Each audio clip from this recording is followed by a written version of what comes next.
ਨੂਨ league ਨੇ ਕਿਹਾ ਹੈ ਕਿ ਇਸ ਦਫਾ ਜਿਹੜੀ 27ਵੀਂ ਤਰਮੀਮ ਹੈ ਉਹ ਅਸੀਂ ਲੈ ਕੇ ਆਏ। 26ਵੀਂ ਤਰਮੀਮ ਦੀ ਵਾਰੀ ਤੁਹਾਡੀ ਹੁਕੂਮਤ ਨੇ ਇਹ ਗੱਲ ਨਹੀਂ ਕੀਤੀ ਸੀ। ਉਸ ਟਾਈਮ ਪੀਪਲਸ ਪਾਰਟੀ यानी कि बिलावल भुट्टो जरदारी साहब ने काम मिलिया ਸੀਗਾ कि ਤੁਸੀਂ ਮਨਜ਼ੂਰ ਕਰਵਾਓ। ਹੁਣ ਤਾਂ ਹੁਕੂਮਤ ਨੇ ਕਹਿਤਾ ਹੈ ਕਿ 27ਵੀਂ ਅਸੀਂ ਆਪ ਲੈ ਕੇ ਆਏ ਹਾਂ। ਤੇ ਇਹ ਦੱਸੋ ਕਿ 27ਵੀਂ ਤਰਮੀਮ ਦੇ ਨਾਲ ਆਮ ਆਦਮੀ ਨੂੰ ਕੀ ਫਾਇਦਾ ਹੈ ਤੇ ਮੁਲਕ ਨੂੰ ਕੀ ਫਾਇਦਾ? जैसा मैं सबसे पहले तो थोड़ा शुक्रिया अदा करदा और एक्सप्रैस टीवी का शुक्रिया अदा करदा जिन्होंने सानू इत्थे बुलाया और इज्जत बख्शी ताकि असी अपनी पार्टी का मौकफ दे सकीए।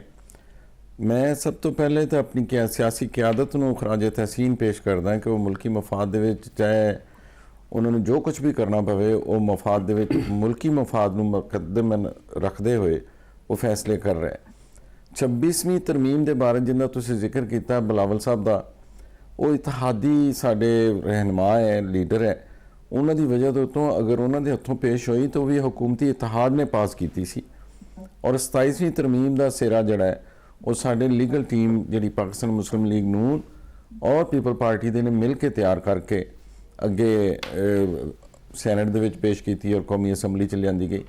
इनके सब तो पहले मुल्की मफाद नूं मद्देनज़र रखा गया कि जिहड़े आइन दे विच रहनुमा असूल है अगर उन्होंने विच कोई कमी कोताही को अबहाम है उन्होंने दूर करके असी अपने मुल्की निज़ाम नूं अपने मुल्की सारी सूरत हाल नूं इस्तेकाम बख्शण वास्ते उनके वास्ते फैसले किए गए हैं जिन्हें विच 27वीं तरमीम बड़ा कलीदी किरदार आइंदा आने वाले सालों में अदा करेगी इंशाअल्लाह। अच्छा आगा साहब तुहाडा तल्लक किस पार्टी दे नाल है? तुसीं उन्हां दे वड्डे रहनुमा हो, वड्डे लीडर हो। पीपल्स पार्टी का हमेशा कुछ चीज़ों के उत्ते बड़ा मजबूत मौकफ रहा।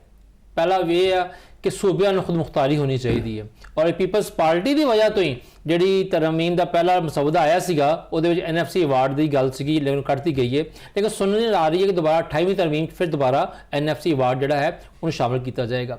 पीपल्स पार्टी जी है वो हर दफ़ा एक मजबूत मौकफ तो रखती है मगर आखिर दे विच लिफ जाती है ना कितने समझौता कर लैंदी है।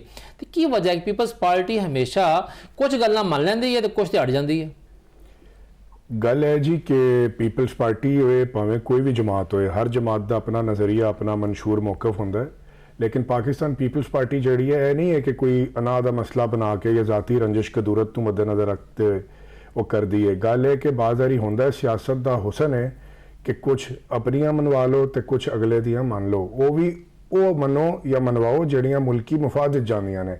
ज़ाती मफाद नूं जिहड़ा जे तुसीं मद्देनज़र रख के चलोगे तो फिर तो तुसीं जिहड़ा पॉलिटिक्स वो नहीं कर रहे कि तुसीं मुल्की मफाद वास्ते कर रहे हो तो फिर ज़ाती रंजिश आ गई ना ज़ाती अना आ गई।